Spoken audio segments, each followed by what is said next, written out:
அவர் நிறைய பேரை யூஸ் பண்ணிக்கல, நிறைய கேரக்டர்ஸ். எல்லா சீனுமே செமையா இருந்துச்சு. லாஸ்ட் கிளைமேக்ஸ்ல மட்டும் கொஞ்சம் அவெஞ்சர்ஸ் பிஜிஎம் உள்ள வந்துருச்சு.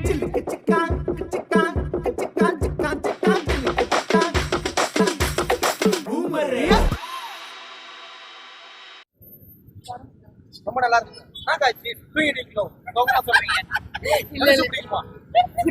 எந்த சீனுக்கு ரொம்ப இந்த வாட்டி எப்பவுமே வந்து ஜிவி பிரகாஷ்க்கு அவார்டே கிடைக்கல, அனிருத்தா வாங்கிட்டு போறாரு. இந்த வாட்டி ஜிவி பிரகாஷ்க்கு கன்ஃபார்மா கிடைக்குமா? மியூசிக் செமையா இருந்துச்சு, ஆனா தெரியல எனக்கு. உங்களுக்கு டவுட் தான் சொல்றீங்களா? ஓகே. படம் எப்படி சார்? படம் சூப்பர். நல்லா இருக்கு. நல்லா இருக்குதா? பிடிச்சிருந்ததா? தனுஷ் உங்களுக்கு பிடிக்குமா? எப்படி பிடிக்கும்? அது ரொம்ப ஃபேவரட்டா இருக்கு. படம் பாத்துறீங்களா? எப்படி இருந்தது? படம் வந்து கேப்டன் மில்லர்னு பேர் வச்சது பதில் கேப்டன் கில்லர்னு பேர் வச்சிருக்கலாம் ப்ரோ. படத்துக்கு உள்ள ஒரு 700 பேரை கொண்டிருப்பாரு, படத்துக்கு வெளியில படம் பார்த்தவங்க ஒரு 400 பேரை கொண்டு இருப்பாரு. படம் ஃபுல்லா கொண்டு குவிக்கிறாங்களே தவிர எதை நோக்கி கதை போகுது, எதுக்காக சண்டை போடுறாங்கன்னு எதுவுமே கிளியரா சொல்லல ப்ரோ. இந்த மாதிரி கதை வந்து நீங்க தனுஷ் நடிச்ச கதை வந்து ஏற்கனவே வந்து இந்த கதையா இல்ல இப்ப புதுசா ப்ரோ? இது நிறைய படம் இந்த மாதிரி ரீசெண்ட் டைம்ஸ்ல நம்ம பார்த்துட்டு இருக்கோம். கர்ணன் பாத்தீங்கன்னா அப்படி இந்த படத்துல பாதி நிறுத்திட்டு செகண்ட் ஹாஃப் கர்ணன் போட்டா மேட்ச் ஆகும். ஒரே மாதிரி ஊருக்காக அந்த உரிமைக்காக மக்களுக்காக போராடுற அதே மாதிரி கதை தான் ப்ரோ.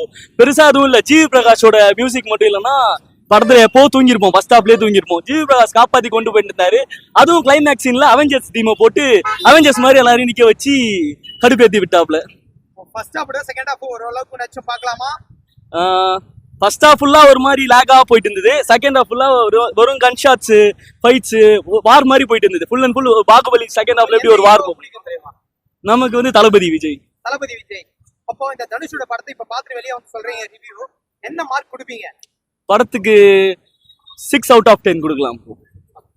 ஜிவி பிரகாஷ் எப்பவுமே மியூசிக் வந்து அனிருத்தா வாங்கிட்டு இருக்கிற அவார்டு. இந்த படத்துல லட்சம் ஜிவி பிரகாஷ் வாங்குவாரா வாங்க மாட்டாரா? ஜிவி பிரகாஷ் எப்பவுமே அவரோட படங்கள்ல பெஸ்டான ஒர்க் தான் பண்ணுவாரு. ஆனா அவருக்கு கரெக்டான ரெகக்னேஷன் கிடைக்கிறது இல்ல. இந்த படத்துலயும் அவரோட பெஸ்ட் கொடுத்திருக்காரு. அப்படியே பக்காவா உள்ள வந்துருச்சு. வந்து லாஸ்ட் என் கேம் மியூசிக்லாம் உள்ள வந்திருக்கு. அது இல்லாம பார்த்தா இவ்வளவு நாள் நாங்க படம் பார்த்திருக்கோம், ஒரு 2.5 hours படம் போயிருக்கு. ஆனா லாஸ்ட் வரை எங்களுக்கு என்ன ஸ்டோரி, எங்க எடுத்துட்டு போறாங்க அது தெரியவே இல்லை. அது நாங்க ரொம்ப நாள் டிஸ்கஸ் பண்ணிட்டு இருக்கோம். எதுக்காக சண்டை போடுறாங்க, என்ன உரிமைக்காக சண்டை, அதை இன்னும் கொஞ்சம் கிளியரா சொல்லியிருக்கலாம்.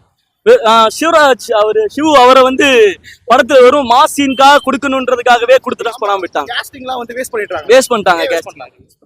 படத்தை இன்னும் பெட்டரா பண்ணிருக்கலாம். நிறைய இதே மாதிரி ஸ்டோரிஸ் எடுக்கிறத நிறுத்திக்கணும் டைரக்டர்ஸ். நிறைய பார்த்துட்டோம். அது வேணா பாருங்க. தேங்க்யூ தலைவா. தேங்க்யூ.